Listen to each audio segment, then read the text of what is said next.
The client has a terminal brain tumor and has decided that he wants to undergo assisted suicide instead of letting the disease progress slowly. The client should be allowed to undergo assisted suicide if he chooses to do so. Deciding how you die is a human right, and if the client wishes to take control over his own death through assisted suicide to end his suffering, he should be allowed to do so. According to the Code of Ethics Standards 1.2, 1.3, and 1.14, clients should have full autonomy when making decisions as long as they are determined fully competent and are completely informed of their alternate options and consequences of assisted suicide. It is important that the client's autonomy and opinion is respected, but he should know all of his options and their consequences, as well as being assessed to make sure he is mentally stable and capable of making this big decision to ensure that his brain tumor is not impeding on his decision-making capacity. The journal article, Rehabilitation Counselor, Ethical Considerations for End-of-Life Care, can back up this argument by claiming that clients who are making end-of-life care decisions, including assisted suicide, must make a proper decision that reflects their physical, emotional, social, and spiritual beliefs and needs.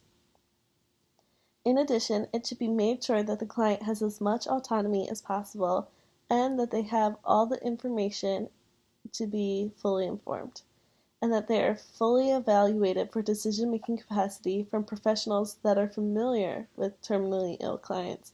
If the client is working with a professional that does not believe they can appropriately assist him and give the client information ethically without coercion, then the social worker should refer the client to another professional that can. If each of the steps I just discussed are followed, then the ethical principle screen, which is addressed when there is an ethical dilemma, would have each of its standards fulfilled, proving that the client can choose assisted suicide if that's what he wants. First, the client's autonomy would be recognized by listening to what he wants and what are his reasons for opting for assisted suicide. The principles of least harm and quality of life would be fulfilled by suggesting for the client to talk more with his doctor about reducing his pain and discomfort, and also assessing the client's distress that he's facing psychologically, socially, and spiritually. The principles of privacy and confidentiality, as well as truthfulness and disclosure, would be appropriately followed by the professional assessing their own feelings on handling end-of-life care to make sure that they're the right person to assist the client, and if not, then refer him to another social worker. After these evaluations are completed, if the client still does not change his mind, he should be able to follow through with assisted suicide, and his decision should be respected. I understand and fully recognize that some people do not agree with assisted suicide. However, it is important to make sure that the reason they do not agree is due to their personal beliefs instead of what is ethical. I recognize that some may believe the client is not competent enough to make a vast decision about ending his life due to his terminal illness. However, the BC Medical Journal states that a terminal illness in itself does not affect autonomy or the right to choose. The patient at the end of life has no fewer rights than a person that is healthy. Another reason as to why people are against assisted suicide is because the client may be feeling depressed in the moment, stressed by his family, or have external factors such as medical bills that could be impeding on his decision to opt for assisted suicide. However, a professional would evaluate all the possible factors that could be interfering on the client's decision to undergo assisted suicide before the client is even allowed to do it. It's important that the client is not being coerced, which is why that is a major component in the evaluation process of the client and the professional working with the client. Another point professionals against assisted suicide mention is that since it is a brain tumor and the client may not be expected to live long anyways, that the client should just wait until his time comes. However, brain tumors can arise quickly and unexpectedly. A person could be fine and then a few days later be on their deathbed with no control over how or when they will die. It's important that the client maintains his human right to have control over how and when he dies.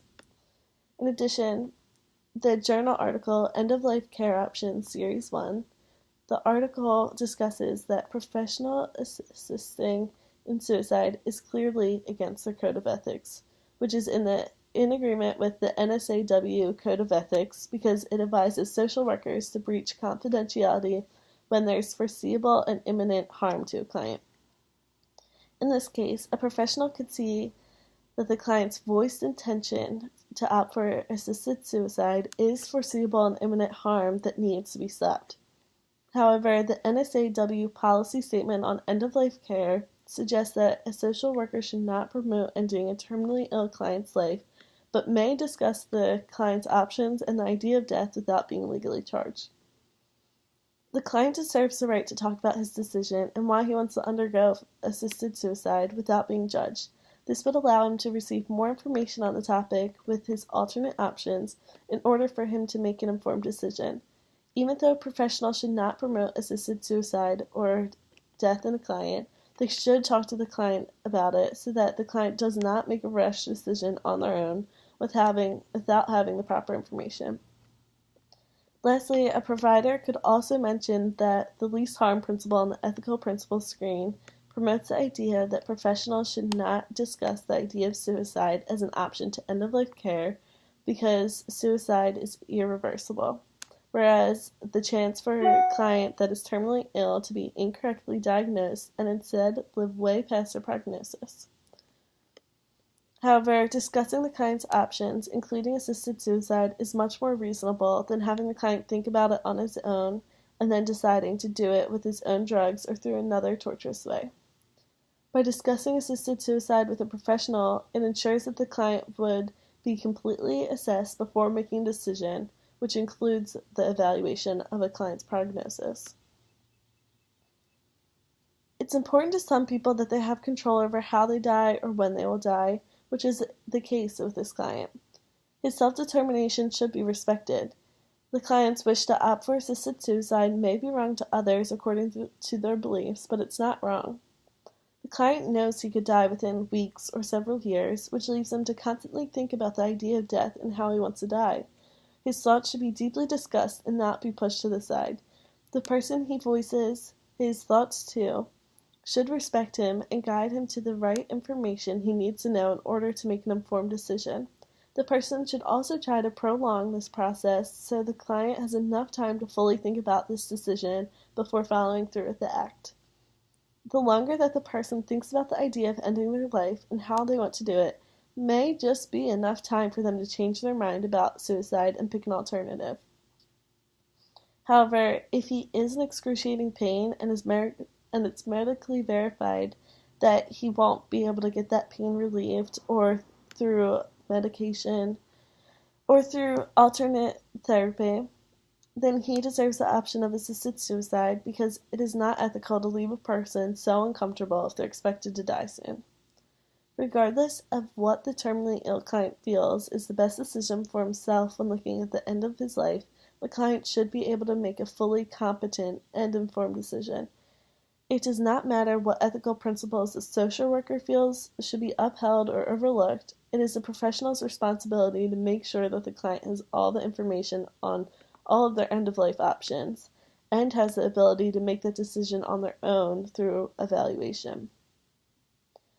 The best way to go about this client's situation is to first begin with those two steps of informing and evaluating. If the client is fully assessed and still wants to opt for assisted suicide, then his final decision should be fully respected.